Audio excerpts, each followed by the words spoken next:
അസ്സലാമു വറഹ്മത്തുള്ളാഹി വബറകാതുഹു. ഏറ്റവും ബഹുമാനമുള്ള സത്യവിശ്വാസികൾ,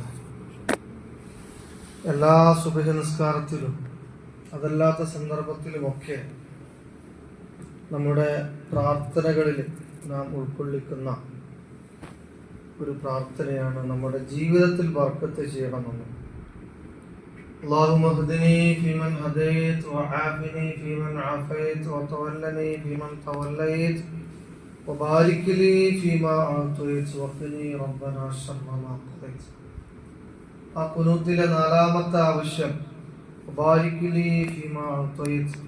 അല്ലാഹുവേ, എനിക്ക് നീ നൽകിയ എല്ലാ കാര്യങ്ങളിലും ബർക്കത്ത് ചെയ്യണം എന്നാണ് പ്രാർത്ഥന. നമുക്ക് അല്ലാഹു നൽകിയ ആരോഗ്യം, നമുക്ക് അല്ലാഹു നൽകിയ സമ്പാദ്യം, നമുക്ക് അല്ലാഹു നൽകിയ അവസരങ്ങൾ, എല്ലാ കാര്യങ്ങളിലും അല്ലാഹുവോട് ബർക്കത്ത് ചോദിക്കണം. അപ്പോൾ കുറേ പണം ഉണ്ടായിട്ട് കാര്യമില്ല, കുറേ സമയം ഉണ്ടായിട്ട് കാര്യമില്ല, കുറേ പൈസ ഉണ്ടായിട്ട് കാര്യമില്ല, ആരോഗ്യം ഉണ്ടായിട്ട് കാര്യമില്ല. നേരെ മറിച്ച് ഉള്ളതിൽ അല്ലാഹു ബർക്കത്ത് ചെയ്യുമ്പോഴാണ് അത് സമ്പന്നമാകുന്നത്. അപ്പോൾ ജീവിതത്തിൽ ബർക്കത്തുണ്ടാവാൻ, നമ്മുടെ സമ്പത്തിൽ ബർക്കത്തുണ്ടാവാൻ, കുടുംബ ജീവിതത്തിലടക്കം, തൊഴിലിലടക്കം ബർക്കത്തുണ്ടാകാൻ ഷഫീഉന റസൂലുള്ളാഹി സ്വല്ലല്ലാഹു അലൈഹി വസല്ലമ തങ്ങൾ പറഞ്ഞ വളരെ ലളിതമായ ഒരു കാര്യമാണ് ഇൽഖാഉസ് സലാമി ഇൻദ ദുഖൂലിൽ ബൈത്തി.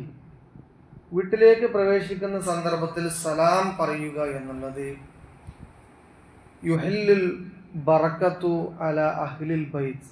നിനക്കും നിന്റെ വീട്ടുകാർക്കും നിന്റെ ജീവിതത്തിലുമൊക്കെ ധാരാളം ബറക്കത്തുണ്ടാകാൻ അത് കാരണമാണെന്ന് ഹബീബുന മുഹമ്മദുൻ സ്വല്ലല്ലാഹു അലൈഹി വസല്ലം തങ്ങൾ പറയാം.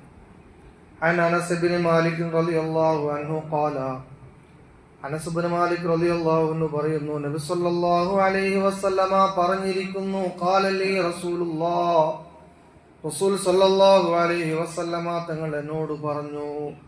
അനസ് ഇബ്നു മാലിക് എന്ന് പറയുന്നത് മുഹമ്മദ് മുസ്തഫ സ്വല്ലല്ലാഹു അലൈഹി വസല്ലമ തങ്ങളോടൊപ്പം എപ്പോഴും ഉണ്ടായിരുന്ന നബി തങ്ങളുടെ ഒരു സേവകനാണ്.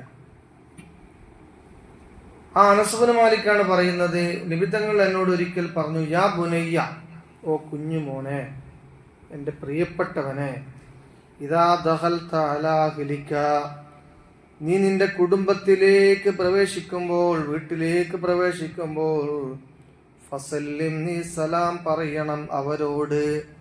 എന്നാൽ യകുൻ ബറകത്തുൻ അലൈക്, അത് കാരണമായി ധാരാളം ബറക്കത്തുകൾ നിനക്കുണ്ടാകും. വഅലാ അഹ്ലി ബൈതിക്, അതോടൊപ്പം നിന്റെ കുടുംബത്തിനും ബറക്കത്തുണ്ടാകുമെന്ന് ഷഫീഉന വഹബീബുന മുഹമ്മദുൻ സ്വല്ലല്ലാഹു അലൈഹി വസല്ലമ അനസ് ഇബ്നു മാലിക് റളിയല്ലാഹു അൻഹുവിനോട് പറയാണ്. അതുകൊണ്ട് തന്നെ സലാം പറയുക, അതിൻ്റെ മഹാത്മ്യത്തെക്കുറിച്ചാണ് നാം പറഞ്ഞു വന്നത്. എല്ലാവരോടും സലാം പറയണം, പ്രത്യേകിച്ച് കുടുംബങ്ങളോട്, ഭാര്യമാരോട്, ഉപ്പമാരോട്, ഉമ്മമാരോട്, മക്കളോട്, വീട്ടിലുള്ളവരോട്. വീട്ടിൽ കയറി ചെല്ലുമ്പോൾ സലാം പറയൽ പ്രത്യേകം സുന്നത്താണ്. അള്ളാഹു അനുഗ്രഹിക്കട്ടെ. അപ്പോൾ എന്തിനാണ് ഈ സലാം ഇടയ്ക്കിടെ ഇങ്ങനെ പറഞ്ഞുകൊണ്ടിരിക്കുന്നത്? അതിൻ്റെ പ്രസക്തി എന്താണ്? ബന്ധങ്ങൾ സുദൃഢമാകാൻ അത് കാരണമാണ്. ജീവിതത്തിൽ ഉണ്ടാകുന്ന വിള്ളലുകൾ പരിഹരിക്കാൻ അത് കാരണമാണ്. തന്നെയുമല്ല, പിണക്കങ്ങൾ തീർക്കാനും വിള്ളലുകൾ പരിഹരിക്കാനും മുഹമ്മദ് മുസ്തഫ സ്വല്ലല്ലാഹു അലൈഹി വസല്ലമ തങ്ങൾ പ്രത്യേകം നിർദ്ദേശിച്ച ഒരു കാര്യം കൂടിയാണ് സലാം പറയൽ. അല്ലാഹു തആല ജീവിതത്തിൽ നല്ല ബറക്കത്തുകൾ നമുക്ക് നൽകുമാറാവട്ടെ. കുടുംബത്തിലും അതുപോലെ ബിസിനസ്സിലും കച്ചവടത്തിലുമൊക്കെ ആരോഗ്യത്തിലുമൊക്കെ ധാരാളം ബറക്കത്തുകൾ നൽകി നമ്മെ അനുഗ്രഹിക്കട്ടെ. റബ്ബനാ ആതിനാ ഫിദ് ദുനിയാ ഹസനത്തൻ വഫിൽ ആഖിറതി ഹസനത്തൻ വഖിനാ അദാബന്നാർ.